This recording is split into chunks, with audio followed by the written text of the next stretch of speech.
हमारे बीच में डॉक्टर कुमार विश्वास जी हैं। मैं बिना किसी भूमिका के, मैं बिना किसी औपचारिकता के, मैं बड़ी विनम्रता के साथ, कल उनके वैवाहिक जीवन की वर्षगांठ थी, मैं इसके लिए उन्हें शुभकामनाएं देते हुए मंच पर आमंत्रित करता हूं डॉक्टर कुमार विश्वास जी। आप सबको बहुत बहुत बधाई और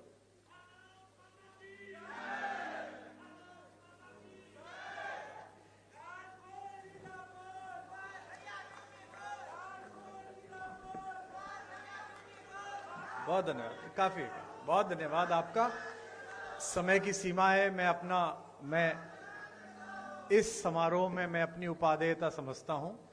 मेरी उपादेयता हर बार ब्रजेश भाई तय करते हैं।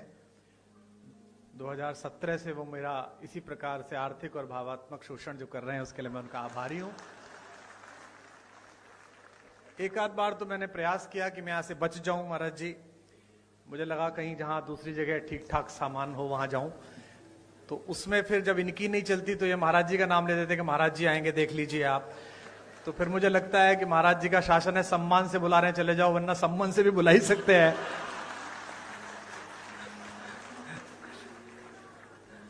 हमारे मुख्यमंत्री जी पे इतनी चर्चा होती है, मैं पूरे भारत में जाता हूं, इतनी चर्चा होती है। लोग कहते हैं कि वे तो संत हैं, वे तो पीठाधीश्वर हैं और शासन, और हमारे यहाँ जो घटनाएं होती रहती हैं, अपराध मुक्त जो प्रदेश हुआ, तो मैंने लोगों से कहा कि देखो संतों का काम ही होता है। दो प्रकार के संत हैं। एक संत वो हैं जिनसे सज्जन व्यक्ति मिलता है और मिलते ही मोक्ष को प्राप्त करता है।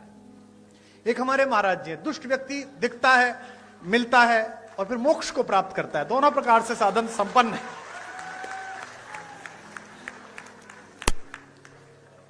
और आवश्यक भी है, क्या करें, देश ऐसी स्थिति में आ गया है। पहले डॉक्टर्स RX लिखते थे, वो RDX लिखने लगे हैं, क्या करेंगे आप। तो ऐसे समय में तो बहुत आवश्यक है। आदरणीय रक्षा मंत्री जी ने बड़ा उल्लेख किया। मेरा सौभाग्य रहा कि अटल जी की कृपा, उनका स्नेह मुझ पर भी रहा, और वो लगातार अपने घर पर एक गोष्ठी करते थे जिसमें रक्षा मंत्री जी की उपस्थिति होती थी, आदरणीय दिनेश भैया की उपस्थिति होती थी। तो पार्टी के सभी लोग बैठे हुए हैं आज यहाँ पर, बहुधा पार्टी के ही लोग हैं। तो तीन प्रकार की पीढ़ियां पार्टी में आ गई हैं। अटल जी की पीढ़ी थी जिसमें आदरणीय अडवाणी जी, जोशी जी, वो एक पीढ़ी थी। फिर आदरणीय रक्षा मंत्री जी की, प्रधानमंत्री जी की एक पीढ़ी आई। अब एक तीसरी पीढ़ी हमारे यशस्वी मुख्यमंत्री जी की, देवेंद्र फडणवीस जी की। तीन पीढ़ियां लगातार काम कर रही हैं और तीनों के दृष्टिकोण में अंतर है। अटल जी कहते थे कि आपके घर पर कोई कूड़ा फेंके तो आप स्वयं साफ कर दो। मोदी जी की, राजनाथ जी की पीढ़ी कहती है कि आपके घर पे कूड़ा फेंके तो आप उससे ही साफ कराओ। और मुख्यमंत्री जी की पीढ़ी कहती है कि आपके घर पर कोई कूड़ा फेंके तो आप कूड़े को भी साफ करो। आप में से कुछ कम लोग समझे, इसके लिए मैं आपका आभारी हूं। समय की मर्यादा है, सीमा है। मैं केवल एक कविता सुनाऊंगा, चूंकि आदरणीय मुख्यमंत्री जी को जाना है और वे बहुत व्यस्तता उनके बीच है, समय है। अटल जी जैसे लोग किसी देश में शताब्दी में एक होते हैं। जैसा राजनाथ जी ने कहा, आदरणीय रक्षा मंत्री जी ने, कि पद बड़ा हो जाना महत्वपूर्ण नहीं है, कद बड़ा हो जाना महत्वपूर्ण है। और मैंने स्वयं देखा, हम लोग BA की पहली साल में पढ़ते थे। हमारे यहाँ के एक यशस्वी पत्रकार थे शिव कुमार गोयल जी, आदरणीय राजनाथ जी उनसे परिचित थे। अटल जी उनके साथ वंदे मातरम में संपादक थे, वे सह संपादक रहे थे। हमने एक कवि सम्मेलन कराया, एक कार्यक्रम कराया, सृजन महोत्सव, और हमने उनसे कहा कि अटल जी को बुलवा दीजिए। अटल जी उस समय विपक्ष में थे, उस बार चुनाव नहीं जीत पाए थे। तो हमने बुलाने के लिए गए और वो आ गए, और हम उस कार्यक्रम को संपन्न करने के लिए कहीं से धन जुटा रहे थे। तो नगर के एक उद्योगपति जो साड़ी का काम करते थे, उस जमाने में हम उनसे 501 रुपया लेके आए। तो जो 501 जिसने दिया था उसने कहा कि मैं भाषण दूंगा। ये बड़ा संकट का काम था, लेकिन अब वो 501 दे रहा था तो भाषण दिलाना था। तो वो अटल जी का प्रशंसक था। वो खड़ा हुआ और उसने कहा, मैंने कहा तुम ज्यादा मत बोलना अंकल जी, थोड़ी देर बोलना। बोले बस मैं 2 लाइन पढ़ूंगा। और उसने खड़े होकर कहा कि आज अटल जी आए हैं, बस मैं ये 2 पंक्ति पढ़ना चाहता हूं कि शहीदों की चिताओं पर लगेंगे हर बरस मेले। वो अटल जी के लिए कह रहा। अटल जी बहुत ठहाका मार के हंसे, लेकिन उस आदमी के संकोच को जो पूरा मंच से घूर रहा था, उसने ठहाके से दूर किया। और जब भी मैं उनसे मिलने के लिए जाता था, दर्शन के लिए मिलने जाता था, प्रणाम करते थे, उन्हें बाप जी कहते थे, तो अक्सर पूछते थे, अरे भाई उनके क्या हाल है जिन्होंने मुझे जीवित शहीद बनाया था, वे कैसे हैं। तो वह बड़ा कद होना कि आप किसी बात का बुरा ना मानो, आप सदाशयता से लो। लखनऊ वालों, आपका सौभाग्य है, आपके संसदीय क्षेत्र का सौभाग्य है कि यहां से अटल बिहारी वाजपेयी जैसे कीर्ति पुरुष ने संसद में शोभा बढ़ाई। और आज मुझे अपनी तालियों के बीच यह कहने की अनुमति भी दें कि अगर एक राजनीतिक विचार का विश्वविद्यालय है अटल बिहारी वाजपेयी, तो इस समय भारतीय राजनीति में उनके सच्चे प्रतिनिधि आपके इस समय के सांसद हैं, जो उसके कुलपति हो सकते हैं, जो आदरणीय रक्षा मंत्री जी हैं। मैं एक कविता सुनाकर अपना स्थान लूंगा। आप बहुत दूर से आए हैं, मैं क्या करूं, घर जाऊं तुम्हारे? हाँ? मतलब हद हो गई, ऐसा ही बुलाने वाला ऐसे ही आने वाले। इतने बड़े बड़े भाषण सुनता हूं। आज बजट का भाषण में सुन रहा था मुख्यमंत्री जी का, बजट में ये हुआ, बजट में ये हुआ। मैं पूरा भाषण इस चक्कर में ही सुन गया कि इस बार बजट में हमने ब्रजेश पाठक को पैसे दिए कि कुमार विश्वास को दिया करो। लाइन ही नहीं आई वो वाली, बाकी सब आई, एक लाइन नहीं आई। उसके बाद मैंने बंद कर दिया, मैंने कहा अब खत्म है, अब चलो, अब जो मिलना ही नहीं है। 32-33 साल हो गए इसी क्रम को चलते हुए, छात्र राजनीति से लेकर आज तक ना मुझे मिला ना उसने दिया। तो अब जितना मिल रहा है बेटा, ये लाल लभाव में मिल रहा है जो भी मिल रहा है। हाँ, मैं एक कविता आपको सुना रहा हूं। आधी सदी बीत गई जीवन की और मैं कभी भी वैष्णो देवी नहीं गया था। हमारे यहां ये धारणा है कि भगवान जब बुलाते हैं, भगवती जब बुलाती है, तभी जाना पड़ता है, तभी पहुंचना पड़ता है। इस बार नवरात्र में वहां के ट्रस्ट का आदेश आया कि पहली नवरात्रि पर माता के द्वार पर आप कुछ सुनाइएगा। तो मैंने सोचा कि जो भजन चल रहे हैं, जो कविताएं चल रही, उन्हें तो क्या सुनाना, कुछ नया लिखना पड़ेगा। तो मैंने एक कविता लिखी और पिछले साल से इस साल के बीच में जो प्राथमिक रूप से कुछ कविताएं लिखी हैं, उनमें यही एक श्रेष्ठ कविता मुझे लगती है। और यहां पर एक संत व्यक्तित्व भी मंच पर हैं, जो संयोग से हमारे मुख्यमंत्री हैं। मैं उनको भी समर्पित करता हूं, आदरणीय रक्षा मंत्री जी और सभी यहां पर लोग बैठे हैं, उनको भी समर्पित करता हूं। पहली पंक्ति को आप पकड़ लेंगे, उससे गुनगुनाएंगे, गाएंगे तो मुझे अच्छा लगेगा। निवेदन करता हूं, जो लोग मोबाइल रिकॉर्ड कर रहे हैं वो आराम से सुने तो ज्यादा बेहतर लगेगा। आपकी तालियां ही मेरा पारिश्रमिक है, इस बात का आप ध्यान रखें। कि भवानी, पहली पंक्ति आ रही है, इसे संभालिएगा। मैंने वहां द्वार पर बैठकर मां को क्या सुनाया कि भवानी सुन लो राम कहानी, भवानी सुन लो राम कहानी, भवानी सुन लो। जब तक आपकी आवाज नहीं आएगी, चाहे मुख्यमंत्री जी जाएं चाहे ना जाएं, यही लाइन चलेगी। भवानी सुन लो राम कहानी, भवानी सुन। रोज नई लगती है लेकिन है ये परम पुरानी। अगली पंक्ति जो समझ जाएंगे उनकी तालियां गूंजेंगी। रोज नई लगती है लेकिन है ये परम पुरानी। वही कहानी एक जो तुमने, वही कहानी एक जो तुमने दो जन्मों में मानी। भवानी सुन लो राम कहानी, भवानी सुन लो, भवानी सुन लो राम कहानी। इस कहानी में क्या है, जिस कहानी का समर्थन भी बहुत है और विरोध भी पर्याप्त हुआ, कि मात पिता का मान भाइयों के स्नेह का मानक। आपकी वाह मिले। मात पिता का मान भाइयों के स्नेह का मानक। सत्य सनातन परंपरा का युग युग अमर कथानक। सत्य सनातन परंपरा का युग युग अमर कथानक। इसको गाकर धन्य हुई ऋषि वाल्मीकि की वाणी। अगली पंक्ति पर पूरा हॉल गूंजेगा।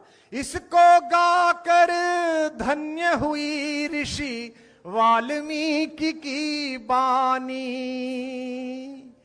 इसकी महिमा, इसकी गरिमा, इसकी महिमा, इसकी गरिमा बजरंगी ने जानी भवानी, सुन लो राम कहानी भवानी, सुन लो राम कहानी भवानी, सुन लो भवानी, सुन लो। अपना कोई आदर नहीं है, कोई सम्मान नहीं है, किसका कौन इतना कविता का इतना आदर कहां से हो कि इतने महत्वपूर्ण लोग बैठे और अपना समय दें।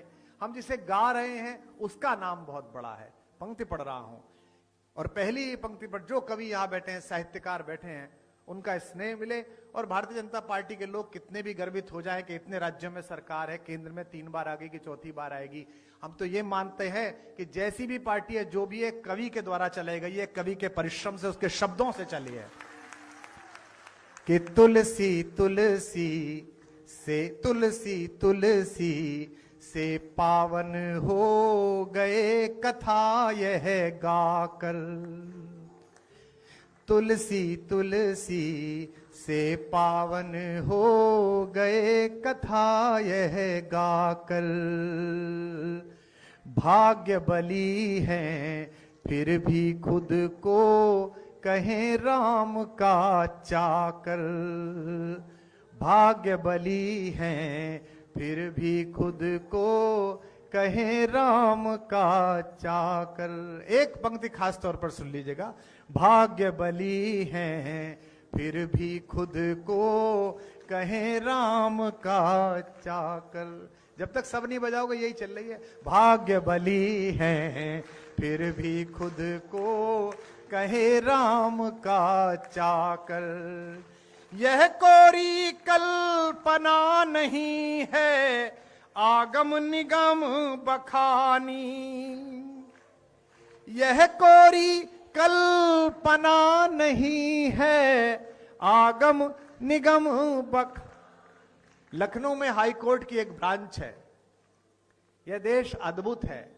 यहां राम हुए हैं या नहीं हुए हैं, इस बात का मुकदमा सुप्रीम कोर्ट में 30 साल चला। न्याय के देवता को न्याय के मंदिर में ही पुष्ट कराना पड़ा कि वे वहीं पैदा हुए हैं जहां उनका मंदिर बना है। अद्भुत देश है। और विडंबना देखिए कि जब आखिरी चरण में मुकदमा था, उन्हीं दिनों रामनवमी की छुट्टी पड़ गई, तो सुप्रीम कोर्ट बंद हो गया। तो हमने मिलॉर्ड से फोन करके पूछा कि अगर नहीं हुए तो छुट्टी क्यों हुई थी, और छुट्टी हुई है तो हुए ही होंगे। तो मैं गोमती के तट पर पंक्ति पढ़ रहा हूं, राम हुए हैं नहीं हुए इसकी गवाही देने के लिए मैं एक पंक्ति लेकर आया हूं। यह कोरी कल्पना नहीं है आगम निगम बखानी। अगली पंक्ति का गवाह अच्छा लगे तो उसकी लहरों के समान तालियां उठती देखूं। यह कोरी कल्पना नहीं है आगम निगम बखानी, युग युग से इसका साक्षी है, युग युग से इसका साक्षी है मां सरयू का पानी भवानी, सुन लो नी भवानी, सुन लो भवानी, सुन लो। आपकी आवाज कम आ रही है। भवानी सुन, भवानी। अंतिम बंद इस कविता का पढ़ रहा हूं कि वंचित वनवासी गिरिवासी। देखिए, नया परिवर्तन होता है सोच में, संस्कार में। वर्षों से चली आई एक पद्धति बदलती है तो चीजें कसमसाती हैं। ये कसमसाहट का दौर है। यहां नए साल पर पहली बार ऐसा हो रहा है कि आगरा में जो एक कब्रिस्तान है सफेद रंग का, उसे देखने जाने की बजाय युवा ज्यादा मात्रा में आगरा की बजाय अयोध्या जी जा रहे हैं, वृंदावन जा रहे हैं। परिवर्तन हो रहा है। तो बदलते में देर लगेगी और तर्क का उत्तर दिया जा सकता है, कुतर्क का नहीं दिया जा सकता। जिनको लगता है कि धर्मनिरपेक्ष देश है, इसमें इतना राम क्यों, इतनी रामनवमी क्यों, धर्मनिरपेक्ष है तभी तो सब चल रहा है। अगर राम रिश्तेदार नहीं है, राम पूर्वज नहीं है, तो इतनी सारी क्रिसमस मन रही है, हम ही लोग मना रहे हैं। सेंटा क्लॉज कौन, हमारे फूफा जी थे, फिर भी मना रहे हैं ना, इतना अच्छा मना रहे हैं। तो देश में सभी का आदर है, तब कह रहा हूं, निवेदन करता हूं कि भवानी सुन लो, भवानी। कैसी कहानी है, वंचित वनवासी गिरिवासी जिसमें बने सहायक। वंचित, हमारे संजय निषाद जी बैठे हैं, कम हंसा करो। हाँ, अभी वीडियो पे हंस दिए थे, कितना बुरा लगा है थोड़ा। लेकिन ये निषाद हैं, ये मुझसे जब भी मिलते हैं हाथ मिलाते हैं। मैं कहता हूं भाई आपसे हाथ नहीं मिला सकता, आप हमारे बॉस के मित्र के घर से हो, हम तो सेवक लोग हैं, हम लोग तो राम जी के चरणों की धूल के दास हैं। आपने तो उनसे भी वसूल करवा लिया था, तो अगर इस सरकार में वसूल है कर रहे हैं तो इसमें समस्या क्या है? राम जी की सरकार है तो निषाद वसूल कर रहा है, उसमें क्या है? पर मुझे यह पता नहीं था कि एक नाव पार कराने की इतनी बड़ी फीस देनी पड़ेगी कि एक आदमी को मंत्री बनाना पड़ेगा। बताइए कि वंचित वनवासी गिरिवासी जिसमें बने सहायक। पंक्ति